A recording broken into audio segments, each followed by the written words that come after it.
হয় ভণ্টি ভণ্টি স্কুল লাইছনে বল দেৰি হৈছে নহয় গৈছো দাদা গৈছো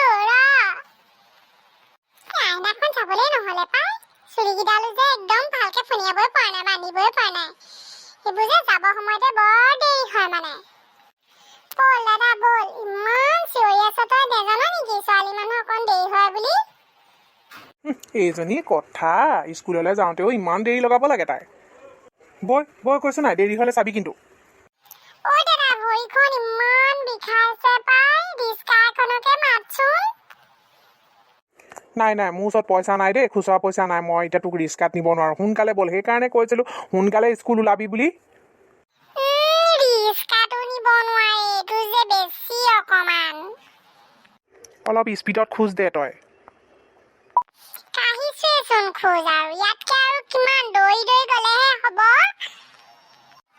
ঐ দাদা দাদা বেলেগৰ যে গাড়ী আছে আমাৰ যে একো চাইকেল এখনো নাই পাই মোৰ একদম দেখি পেলাই মনটো বহুত দেৰি লাগে হ'ব দে তই চিন্তা নকৰিবি ডাঙৰ হ'লে কিনিম নহয় তই এতিয়া ভালকৈ পঢ় খালি মই ভালকে পঢ়িম নহয় তই বেগটো গধুৰ পাইছ নেকি দে মোকে দেচোন মই লওঁ তই খালি মানুহজনী আহ খোজকাঢ়ি খোজকাঢ়ি পালোহি স্কুল দাদা বেছি দূৰ নাই আৰু বল দাদা তোৰ লগৰখিনি আহিছে নাই তাহাঁতৰ লগতে বহগে যা বেঞ্চত হ'ব দাদা মই বহোঁগে তই যাবি অঁ যা তই বহগে মই আকৌ দোকানো খুলিব লাগিব নহয় অঁ ছাৰ নমস্কাৰ ৰতন তই কিয় স্কুললৈ অহা নাই তই নেজান নেকি এতিয়া ক্লাছ 10ত যে স্কুল ক্ষতি কৰিব নালাগে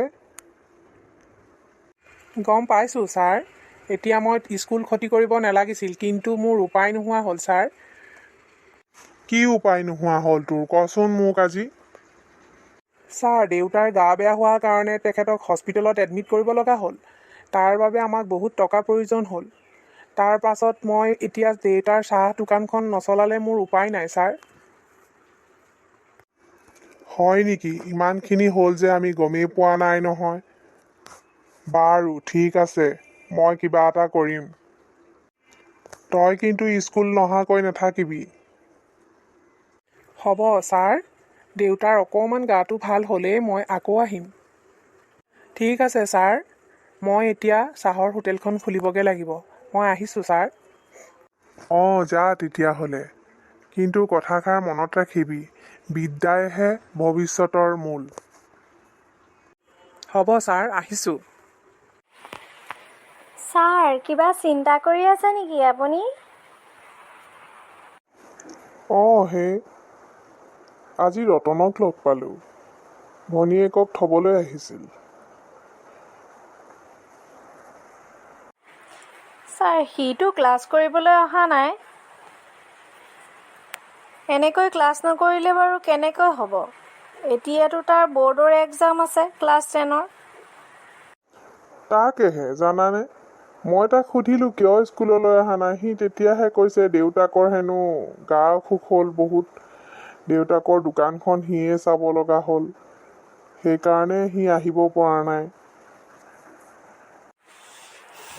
তেনেকৈ হ'লেতো ছাৰ তাৰ পঢ়াত তাৰতো অসুবিধা হ'ব কি কৰা যায় ল'ৰাটোতো বহুত পঢ়া শুনাত ভালো আছিল আমিয়ে কিবা এটা ডিচিশ্যন ল'ব লাগিব তাকে মই ভাবিছোঁ টিচাৰসকলক ক'ব লাগিব তাক যাতে আধা ঘণ্টামান এক্সট্ৰাকৈ টিউশ্যন হিচাপে পঢ়াত সহায় কৰি দিয়ে কিয় নিদিম বৰ ভাল কথা চিন্তা কৰিছে ছাৰ আমি সকলোৱে সহায় কৰি দিম ঠিক আছে ছাৰ মোৰ এতিয়া ক্লাছৰ সময় হ'ল মই আহিছোঁ দাদা মোৰ স্কুল ছুটি হৈ গ'ল বৈ যাওঁ অঁ হয় নি ব'ল তেতিয়াহ'লে বৈ বৈ মোৰ আকৌ দোকানখন এৰি থৈ আহিছোঁ নহয় ভণ্টি আজি স্কুলত কি পঢ়ালে পাৰিলি নাই চব পাৰিলো দাদা মোক স্কুলত গুড গাৰ্ল বুলি কৈছে অঁ হয় নেকি অঁ সেইকাৰণেইতো কওঁ ভালকৈ পঢ়িবলৈ দে তোৰ বেগটো ময়ে লওঁ তোৰ চাগে ভাগৰেই লাগিছে নহয়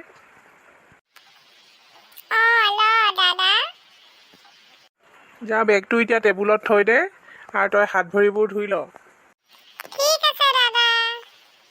মই আকৌ দোকানলৈও যাব লাগিব নহয়, তই ভাত পানীখিনি লৈ খাবি দেই। হ'ব মই পাৰিম নহয়। তই যা দাদা। ৰতন, কি কৰি আছ তই? ছাৰ, মই এয়া চাহ বেচি আছোঁ। দেউতা আহিব পৰা নাই নহয় হোটেললৈ। তোৰ কথা মই স্কুলৰ ছাৰসকলৰ আগত আলোচনা কৰিলোঁ। ছাৰসকলক কৈ দিছোঁ যে তোক আধা ঘণ্টা আহি পঢ়াই থৈ যাবহি দেই।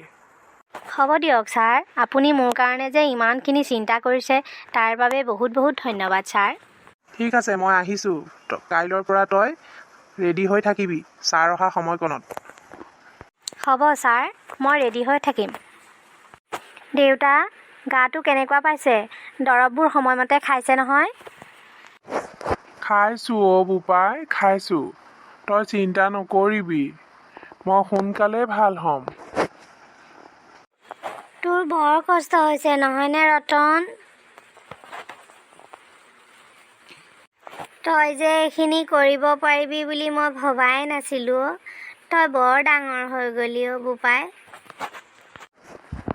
সঁচাই কৈছা। আমাৰ যে ল'ৰাটো আমি খুব ভাগ্যৰ বলতহে পাইছোঁ। এনেকুৱা ল'ৰা পাবলৈ টান জানানে। হ'ব দেউতা, তোমালোকে সময়মতে দৰৱ পাতিবোৰ খাই সোনকালে ভাল হ'বলৈ চেষ্টা কৰা। আজি আমাৰ প্ৰিন্সিপাল ছাৰক লগ পাইছিলোঁ। তেখেত আমাৰ দোকানলৈও আহিছিল আৰু মোক পঢ়াৰ কথা কৈছে। মোক হেনো অলপ সময় আহি ছাৰসকলে পঢ়ুৱাই দিম বুলি কৈছে। বৰ ভাল কথা ছাৰসকলেও যে ইমানখিনি চিন্তা কৰিছে আকৌ আমাৰ কথা, তোৰ কথা। ঠিক আছে দেউতা, এতিয়া তোমালোক শুই থকা। বেছি দেৰিলৈ সাৰ পাই থকাটো ভাল নহয়।